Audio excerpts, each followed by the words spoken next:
तो विलयन के बाद अब अगला आता है विषमांगी मिश्रण। विषमांगी मिश्रण का उदाहरण जैसे कि मैंने बताया, एक होता है निलंबन।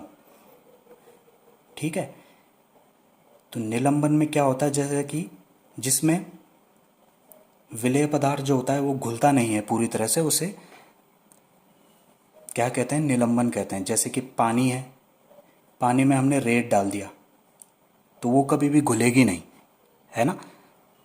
इसमें कणों का आकार बहुत बड़ा होता है, विलेय जो कण होते हैं उनका आकार बहुत बड़ा होता है और ये अघुलनशील होते हैं। इसी तरह से चॉक पाउडर है, चॉक पाउडर हमने पानी में डाल दिया, घुलेगा नहीं वो। ठीक है, इनकी खासियत होती है कि इनके कणों को हम आँखों से देख सकते हैं। ठीक है, और ये प्रकाश के किरणों को प्रकीर्णित करती है। प्रकीर्णित मतलब फैला देती है। जैसे कि अगर हम टॉर्च से जैसे कोई प्रकाश है उस पर डालें तो उस कण जो होते हैं वो प्रकाश किरणों को फैला देते हैं और हमें प्रकाश का एक मार्ग सा दिखता है। ठीक है, तो इसे इसे कहते हैं निलंबन। अब ये क्या हो गया, विलयन से अलग होता है। विलयन में क्या होता है, कण आंखों से हम देख नहीं सकते हैं, उसके विलय के जो कण हैं उनको आंखों से हम देख नहीं सकते हैं। निलंबन में क्या होता है, कणों को हम देख सकते हैं और साथ ही साथ उनको हम अलग भी कर सकते हैं, लेकिन विलयन में हम अलग नहीं कर सकते हैं। जो चीज़ एक बार घुल गई तो उसको अलग करना संभव नहीं होता है। इसी के बाद अब आता है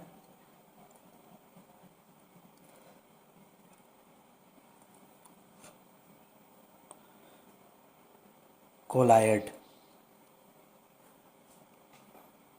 तो कोलायड क्या होता है, कोलायड में जो विलेय के कण होते हैं, विलेय के कण होते हैं वो क्या होते हैं, निलंबन के जो विलेय के कण होते हैं उनसे थोड़े छोटे होते हैं, और जो विलयन होते हैं, विलयन के विलेय के कणों की तुलना में थोड़े बड़े होते हैं, मतलब बीच के होते हैं।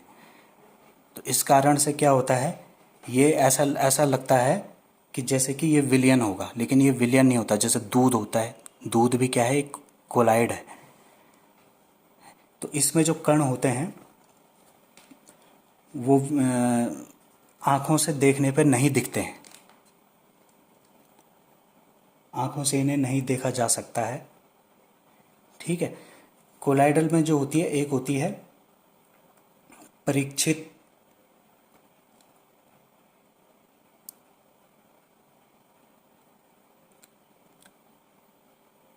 परीक्षित प्रावस्था, डिस्पर्स्ड स्टेट, और दूसरी होती है परिक्षेपण प्रावस्था। तो जो कण होते हैं इसमें, कोलाइड में जो विलेय के कण होते हैं वो परिक्षेपित प्रावस्था में होते हैं, और जिसमें ये घुले हुए होते हैं वो होते हैं परिक्षेपण प्रावस्था। ठीक है, ये प्रकाश की किरणों को क्या करते हैं, प्रकीर्णित करते हैं। ठीक है, जिस घटना को क्या कहा जाता है, टिंडल प्रभाव, टिंडल प्रभाव। ठीक है, टिंडल प्रभाव, जैसे कि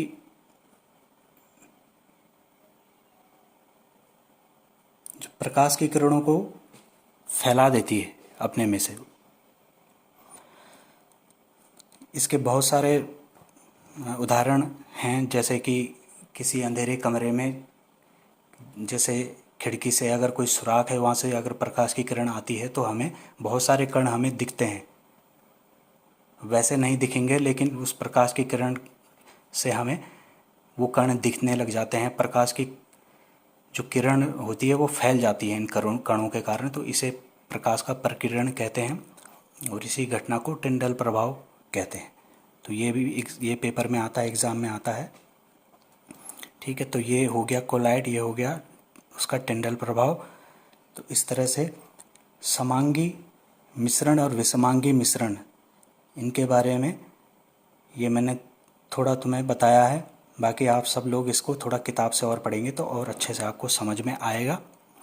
अब इसमें एक अगला टॉपिक है, इसमें उसमें चलते हैं। तो अगला टॉपिक जो है वो है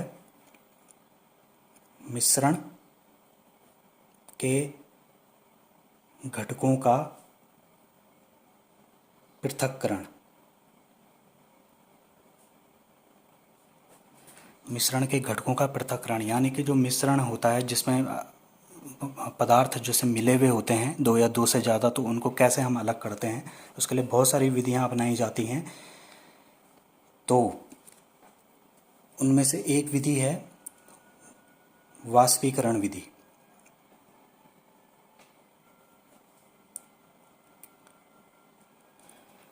तो वाष्पीकरण विधि में क्या है, जैसे कि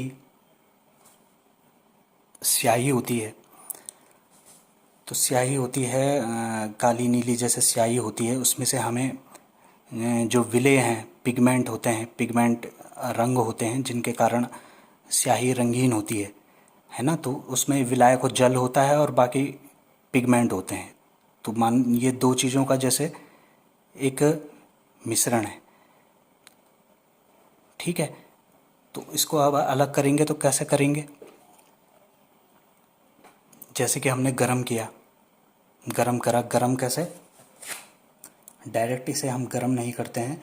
जैसे एक बीकर लिया, बीकर के ऊपर हमने एक वॉच गिलास, एक प्लेट जैसी तस्तरी नुमा एक वस्तु होती है, उसे वॉच गिलास बोलते हैं, उसको रख देते हैं, उसमें हम डाई को रख देते हैं, नीचे से गरम करते हैं बुनसन बर्नर की सहायता से। इस तरह से बुनसन बर्नर होता है, उससे हम गरम करते हैं। और बीच में क्या होता है, यहाँ पानी रखा होता है, तो पानी की भाप जब से ये गर्म होता है, डायरेक्ट इसे गर्म नहीं करते हैं। तो इसे फिर इसमें जो वाष्प, जो जल होता है वो वाष्प बन के उड़ जाता है जो स्याही में, और जो बचा हुआ वो रहता है वो हमें मिल जाता है पिगमेंट। तो ये वाष्पीकरण विधि होती है। इसके बाद अब आता है दूसरे नंबर पे अपकेंद्रण विधि। अपकेंद्रण विधि, तो अपकेंद्रण विधि में क्या होता है, कभी कभी क्या होता है, ठोस के कण इतने छोटे होते हैं कि उनको हम छान नहीं सकते हैं, छानक पत्र द्वारा छन्नी से हम उन्हें छान नहीं सकते हैं। ऐसे में इन कणों को अलग अलग करने के लिए क्या करते हैं, अपकेंद्रण विधि का उपयोग हम करते हैं। इसमें दिए गए द्रव मिश्रण को किसी बर्तन में तेजी से घुमाया जाता है, जिससे भारी कण नीचे बैठ जाते हैं और हल्के कण जो होते हैं वो ऊपर आ जाते हैं या बर्तन की दीवारों के किनारे आ जाते हैं, ठीक है। तो जैसे कि इसका जो यूज़ होता है वो ज़्यादातर कहाँ होता है, इसके उपयोग एक तो होता है घरों में क्रीम से जैसे मक्खन निकालने में, क्रीम से मक्खन निकालने में, ठीक है। ये सब आपको किताब में उतार लेना, ये जो मैं लिख रहा हूँ इनको उतार लेना, उससे पढ़ लेना, याद रखने में फिर इन्हें आसानी होगी। दूसरा होता है, दूसरा एक उपयोग और लिख सकते हो, वॉशिंग मशीन में भीगे हुए कपड़े से मैल निकालने में, ठीक है। वॉशिंग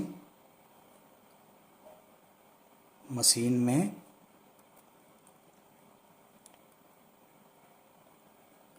भीगे हुए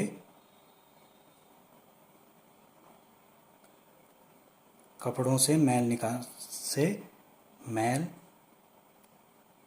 निकालने में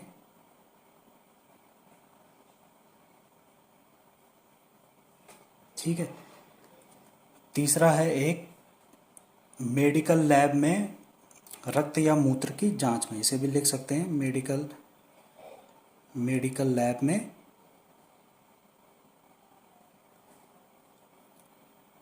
रक्त या मूत्र की जांच में, ठीक है, रक्त या मूत्र की जांच में ये लिख सकते हैं, रक्त की मूत्र की जांच में।